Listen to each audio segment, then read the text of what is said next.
Before we begin, if you value deep conversations about morality, psychology, and the hidden structures that shape human destiny, I invite you to subscribe, like, and share this channel. Your engagement helps keep serious, philosophical dialogue alive in a world that increasingly avoids it. Now, let us begin. Some families, across generations, seem to cultivate integrity, passing down responsibility, restraint, and moral clarity like an inheritance. Others, however, appear to transmit something far darker. Not merely bad habits, but a deepening moral decay, as though unresolved wrongdoing accumulates, intensifies, and hardens with each generation. Today we explore a disturbing and rarely discussed question.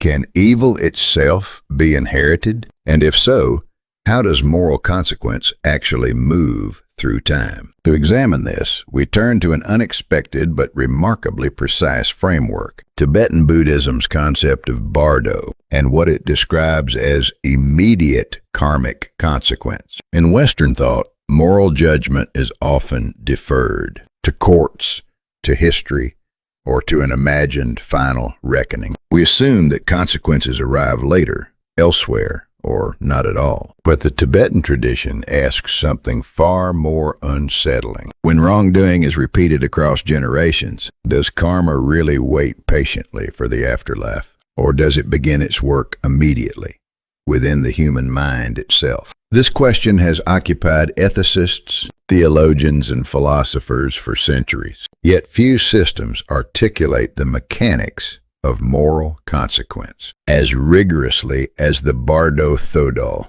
commonly known as the Tibetan Book of the Dead. Consider this recurring historical pattern. The first generation acquires wealth through corruption. The second escalates into open cruelty or crime. By the third, destruction appears inevitable. Why then does collapse often occur before death? Sometimes violently, sometimes psychologically, sometimes socially. The Tibetan answer is direct and uncompromising. Karma does not travel through space. It unfolds instantly within consciousness. Bardo is not merely a post-mortem state. It is a condition of mind that can emerge while one is still alive. In this view, the human mind is not just a passive observer of action, but the storage system and mirror of moral energy. Every act leaves a residue. Every choice reshapes perception, emotion, and destiny in real time. Thus, when a person commits grave wrongdoing, the consequence does not wait for divine judgment or social punishment. It manifests immediately as fear without source, as anxiety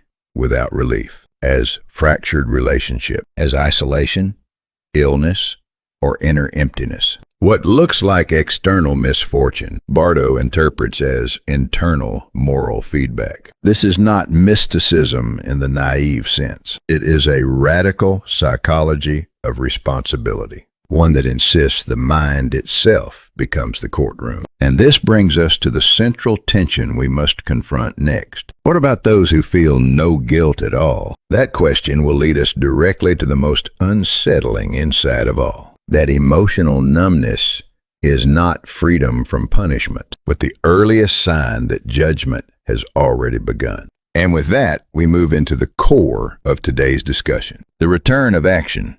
How moral distortion reappears as reality. Throughout history, one pattern repeats with unsettling consistency. Those who manipulate truth to gain advantage eventually lose everything through deception.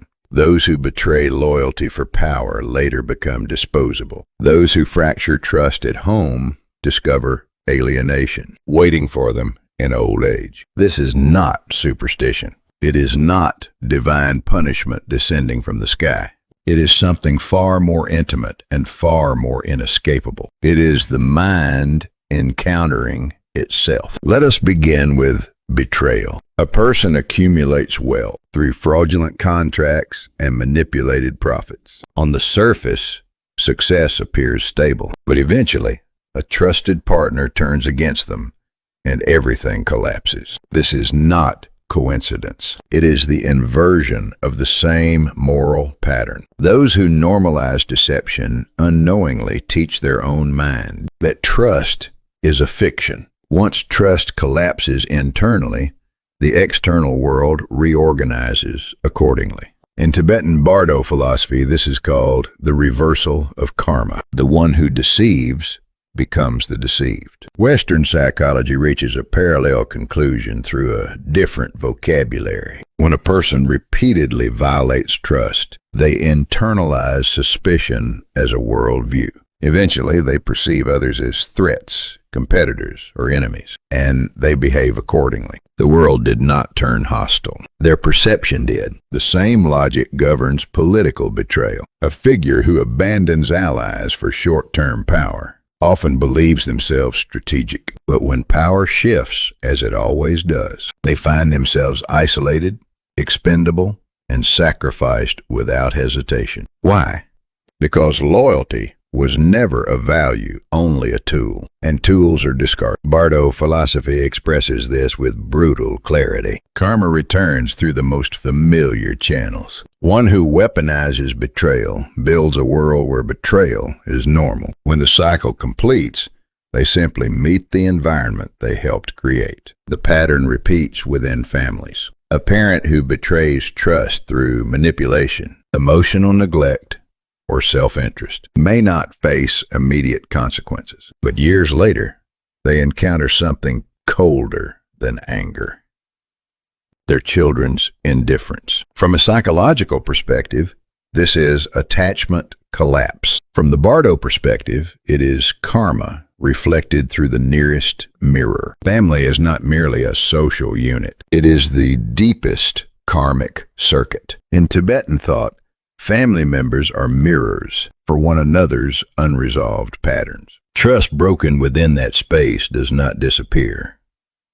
It echoes forward. This is why families that normalize deception often reproduce it unconsciously across generations, not through blood, but through habits of consciousness. Now we move to a more uncomfortable domain: illness. When moral distortion cannot express itself socially, it begins to speak through the body. Both Tibetan medicine and Western psychosomatic research converge here. They assert the same principle in different languages. The body articulates what the mind refuses to confront. Consider chronic pain and insomnia in individuals who profit from others' suffering. This is not coincidence. It is prolonged nervous system activation, a body trapped in vigilance because the mind cannot rest. Those who suppress rage for decades often succumb to cardiovascular disease. In Bardo terminology, this is called the karma of fire.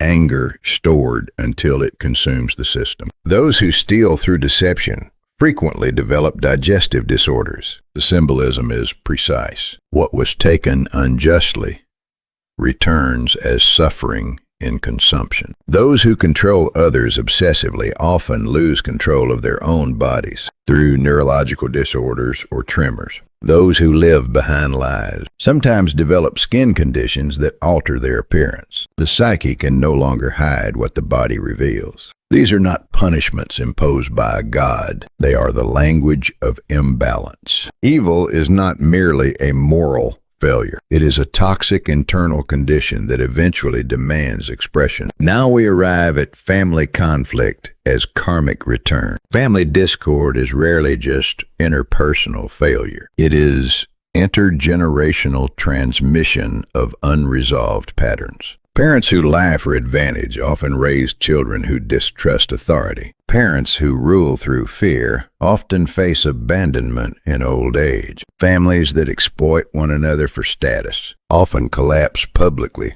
through scandal. Bardo philosophy explains this simply. Karmic balance corrects itself at the closest relational distance. Psychology echoes this through repetition compulsion. Patterns repeat until recognized. Karma is not fate. It is unfinished learning. This leads us to the most important conclusion. Karma is not divine judgment. It is consciousness encountering its own reflection. Western psychology calls this self-regulation of the unconscious. Bardo philosophy calls it the hell created by one's own mind. And this is why fear is not the solution. Fear only suppresses behavior temporarily. Awareness dissolves the pattern entirely. The moment one recognizes this suffering is my own projection, the karmic cycle loses its momentum. This is why Tibetan teaching insists immediate karmic consequence unfolds during life, not after death. The sequence is consistent. Mental distortion, social collapse, physical breakdown. This is the living Bardo, the intermediate state experienced while still alive. Evil does not wait for the grave. It announces itself first as anxiety, isolation, and emptiness. A person who commits grave wrongdoing may appear free externally, but internally they already inhabit hell. Their consciousness vibrates with fear. Their nervous system never rests. They are punished not by society, but by their own awareness. This explains why the second generation often collapses before the third. Their mind can no longer bear the accumulated distortion. Prophets like Nostradamus and Baba Vanga spoke of national collapse. Bardo philosophy explains collapse at the level of consciousness. Which brings us to politics. When individuals with extreme egocentrism and antisocial traits ascend to power,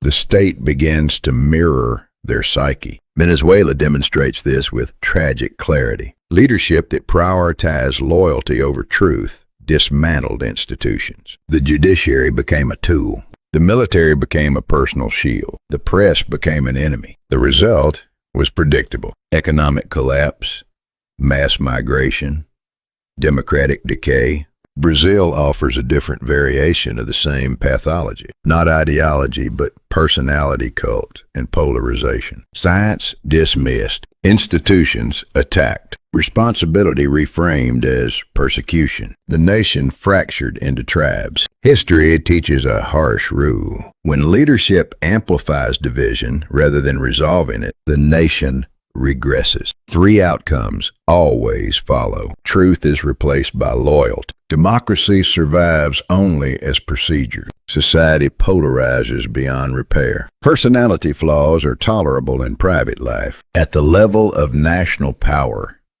they are catastrophic. This is why classical philosophy, psychology, and spiritual traditions converge on one conclusion. The character of leaders determines the fate of nations. Nostradamus warned that a king ruled by desire would drown his people in blood. Baba Vanga warned that greed and ignorance consume the heart of a nation. Different voices, same truth. Evil scales. And when citizens disengage, prophecy becomes reality. The final lesson is clear. Karma does not wait across generations. It unfolds immediately within the living mind. To recognize this is not to despair. It is to awaken. If this exploration has sharpened your understanding of history, psychology, and moral consequence, I invite you to subscribe, like, and share this channel. Your participation sustains serious thought in an age that desperately needs it.